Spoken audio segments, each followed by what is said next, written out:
Fala galerinha, mais uma vez Cláudio Gregório, idealizador do projeto Maçonaria do Piniquim, e hoje nós estamos aqui na rua que foi a mais badalada do Rio de Janeiro, ou seja, a Rua do Ouvidor. Já teve mais de 50 livrarias e aqui também funcionaram as primeiras tipografias que serviam para imprimir os famosos livros. Por que nós estamos aqui e por que nós vamos falar sobre editora? Pois bem, aqui entre o número 65 e 95 tem a editora que fez as primeiras publicações maçônicas do Brasil. Para tanto, nós vamos falar lá nos estúdios de maçonaria do Piniquim. Eu só trouxe vocês aqui para mostrar um pouco da rua histórica.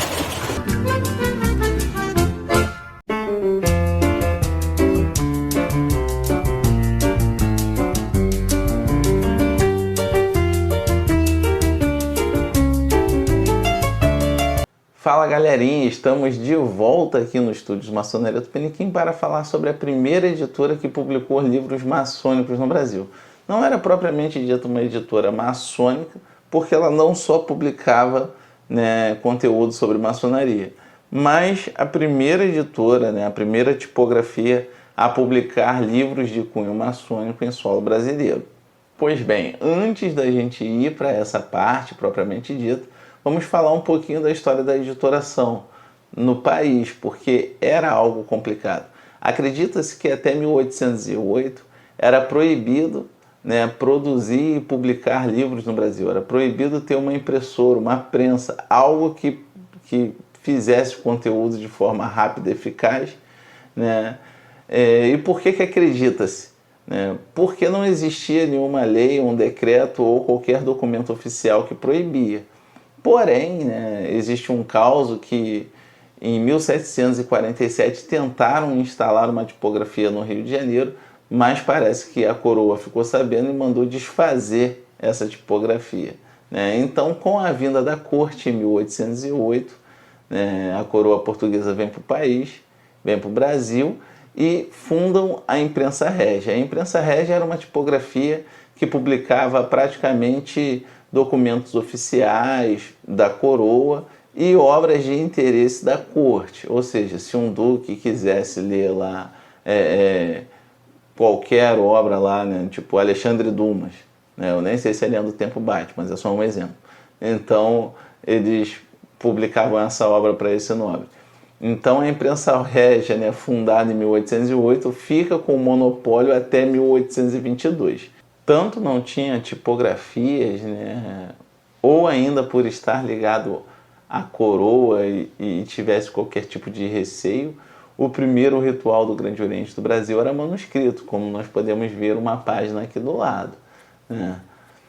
Em 1822, acredito que até mesmo por conta da independência, abre-se as portas para esse tipo de comércio, e já em 1823 já tinha o registro de 7 tipografias.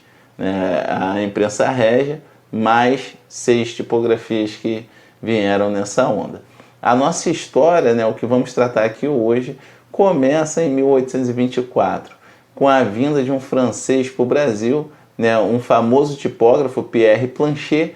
Ele vem para o Brasil em 1824, traz o seu equipamento, seus livros e técnicas, e funda a sua tipografia aqui no Rio de Janeiro, lá na Rua do Ouvidor, onde que nós estávamos mais cedo.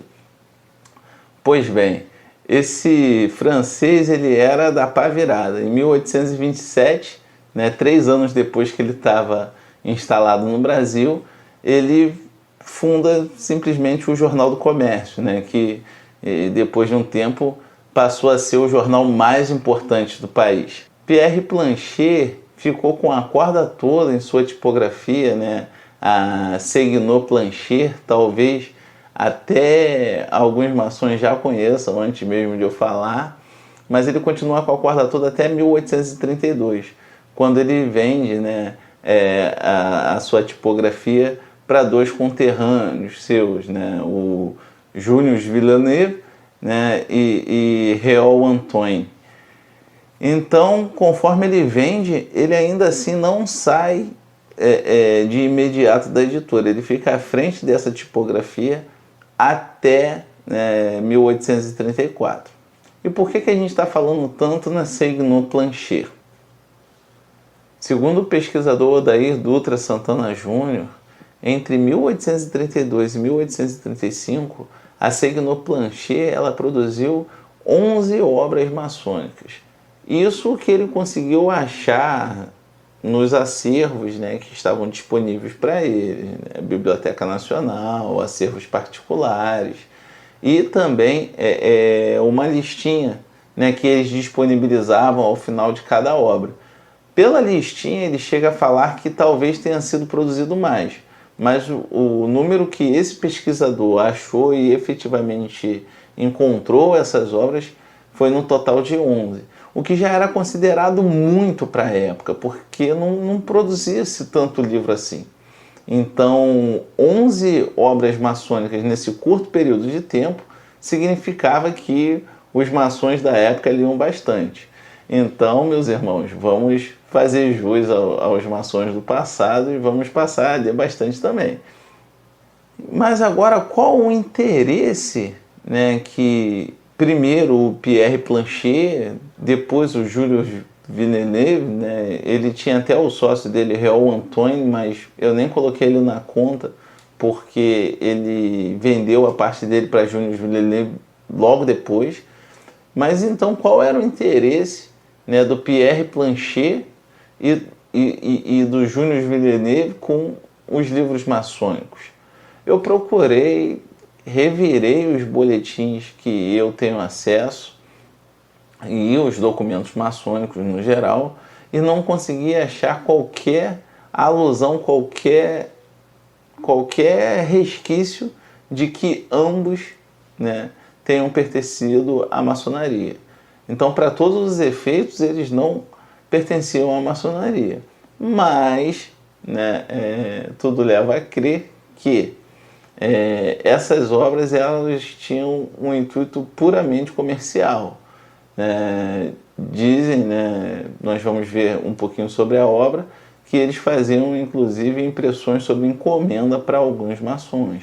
E no final de cada publicação deles, vinha uma lista de outros materiais que eles publicavam também e o preço, bastando você pedir e encomendar que ele confeccionava isso para o cliente.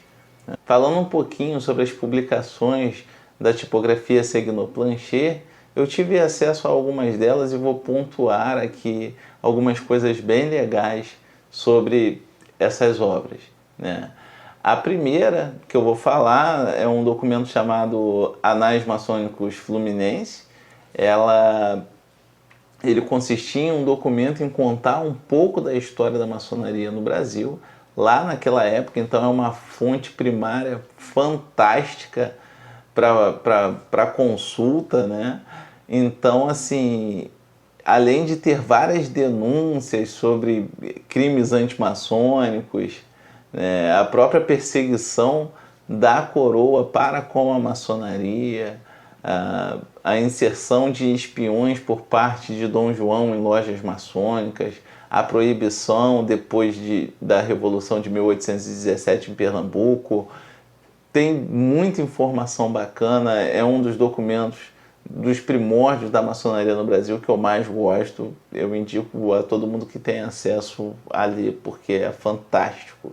Se você não tem acesso, aguarde novidades que em breve no Maçonaria Tupiniquim nós vamos fazer um projetinho bem bacana sobre. Bem, o segundo documento que eu vou pontuar é o Catecismo e Reguladores do Grau de Aprendiz Maçom, que foi feito sob encomenda da Loja Comércio e Arte em 1833. É um ritual fantástico, é um ritual muito legal. E inclusive tem o que eu acredito, não vou dar certeza, mas eu acredito que tem o primeiro ritual de banquete ritualístico nesse ritual, inserido nesse ritual. Então você tem lá os brindes. É muito legal para quem gosta de pesquisar, ver como era feito, as diferenças em relação às práticas hoje. Então, assim, é uma outra obra que eu indico a todo maçom. Em 1834, eles publicaram o Guia dos Maçons Escoceses, que é o primeiro ritual do rito escocês antigo e aceito no Brasil. É um outro ritual boníssimo. Infelizmente, eu não tenho como mostrar a capa para vocês, porque a única edição que eu tenho acesso, infelizmente, não tem a capa. Esse ritual é icônico porque ele é o primeiro do rito escocês antigo e aceito no Brasil. E o rito escocês antigo e aceito no Brasil, ele popularizou e hoje em dia é o rito mais praticado. Então você tem acesso ao primórdio do rito escocês em solo brasileiro. Dizem até, o próprio pesquisador Kurt Prober, ele acreditava que ele tinha sido feito por encomenda do Montezuma, né? O que não seria muito difícil. O Supremo Conselho estava tentando se estabelecer, né? Fecha um acordo com o Grande Oriente do Passeio, que passa a funcionar única e exclusivamente com o rito escocês. Então eles iam precisar desse material, nada mais justo que pedir para uma tipografia fazer essas impressões. Então, assim, é bem incrível essa aposta do Kurt Prober, podemos assim dizer.